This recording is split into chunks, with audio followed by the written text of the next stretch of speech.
Welcome to lesson 62. We're going to solve simple inequality word problems. So while I'm modeling, you're going to look for these 4 things. Watch how I annotate the problem using solve.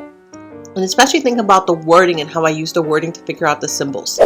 Watch how I translate the word problem into an accurate inequality and how I solve and graph it. And finally, how I identify potential solutions from my graph to verify my solution. And I do that using substitution. Let's look at the first problem together.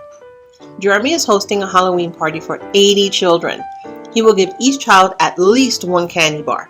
If each bag of candy contains 18 candy bars, write an inequality that can be used to determine how many bags C Jeremy will need to buy and solve the inequality. Alright, so basically we just need to know how many bags of candy he will need for the party. We know there are 80 kids. We know that each kid gets at least 1 candy bar, so 1 or more. We know that each bag has 18 candy bars, and we know C will represent the number of bags that he will buy. So here's my plan. 4 steps. I'm going to translate this into an inequality. So I know there's the 80 kids on one side, and I know there's something with the 18 candy bars and the number of bags. I'm going to isolate the variable to solve that inequality.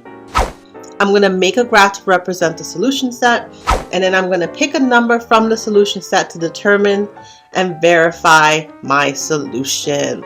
So my big word here is the at least 1 candy bar. Remember, that means that we can have 1 or more, so that's going to help me determine which symbol I use when I translate.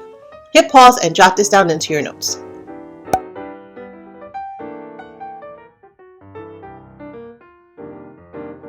Let's start by translating this word problem into the accurate inequality. We know we have the 80 children, and we know that we want to have more candy, at least more candy for all the kids. And we have 18 candy bars for each bag. We want to know how many bags he will need. Now, here's a question. We want at least 80, so that can we have exactly 80? Absolutely. So it can be at least, so the lowest amount could be 80, or it can be anything greater than 80. So we're going to use this symbol. 80 is less than or equal to 18C. We have a simple inequality, so we just have to isolate our variable. I'm going to divide by 18, keep balance on both sides, and that leaves me with C bags. 80 divided by 18 is equal to 4.444 repeated bags of candy. Now, here's the thing. I'm going to graph this, and I'm going to ask a little logic question. Let's think about this for a little bit. Pretend you're going to the store, and you're telling the person, I'm going to round this to 4 4/10 bags. We can have exactly 4 4/10 bags of candy, or we can have more than 4 4/10 bags of candy. Can you imagine going into a store and saying, I want 4 4/10 bags of candy? No, they're not going to sell it to you. So let's just use some common sense here.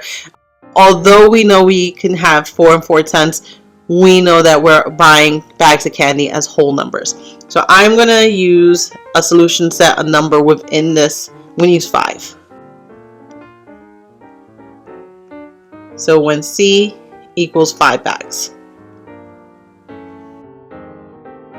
And again, it just makes sense in the context of the problem. So let's check in. 80 is less than or equal to 18C. 80 is less than or equal to 18 times 5. And 18 times 5 is equal to 90. So that works. 80 is less than or equal to 90. So here's how many bags will he need to solve the inequality. Jeremy needs at least 5 bags of candy. And I'm going to put a little parentheses here. The 4.4 was rounded to 5 because a store won't sell 4.4 bags. and period. And I'm just doing that again because I just want to ensure that I'm thinking about the context of the problem. And we know in this case, although we have our solution here, we know realistically that that isn't what would happen. So let's hit pause and jot this one down into your notes.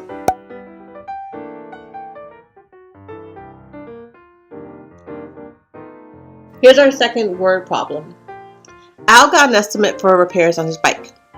The bike parts will cost $17.50, and the parts and the labor together will not be more than $40. So those two things, parts and labor, can be equal to $40, but not more than $40. Write and solve an inequality that shows the possible cost of the labor, L.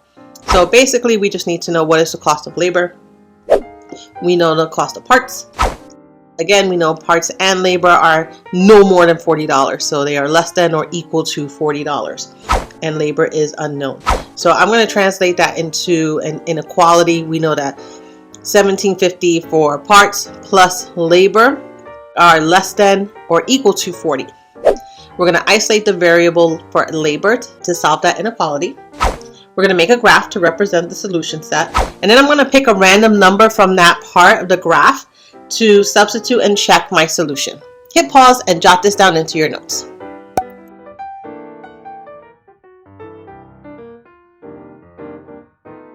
All right, let's translate this problem into an inequality.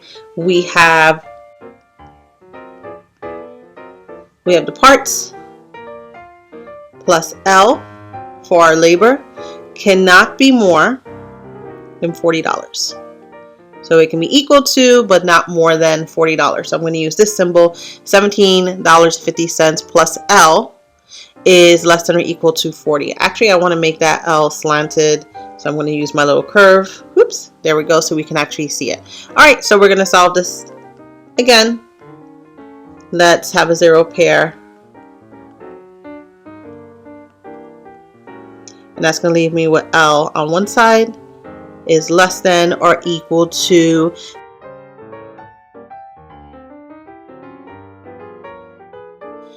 $22.50. So there is our solution. Labor can be less than or equal to $22.50. So let's graph this so we can figure out our solution set.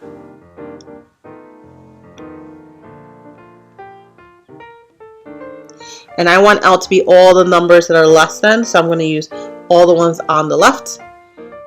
And because it can be equal to, close circle, and all the values on the left. For my check, I'm going to choose a solution that's within that solution set. So let's try when L is equal to, let's try just $20. Let's just try that one for a check. So $17.50 plus L is less than or equal to $40. $17.50 plus 20 is less than or equal to $40. $37.50 is less than or equal to $40.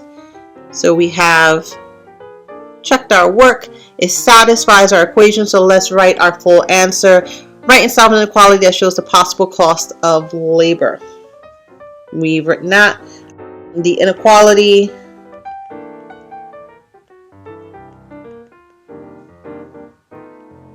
$17.50 plus L is less than or equal to $40.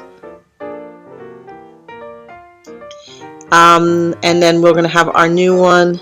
L is less than or equal to $22.50. I want to add one more sentence in here. The labor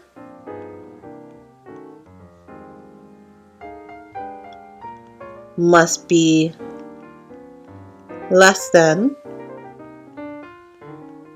or equal to $22.50.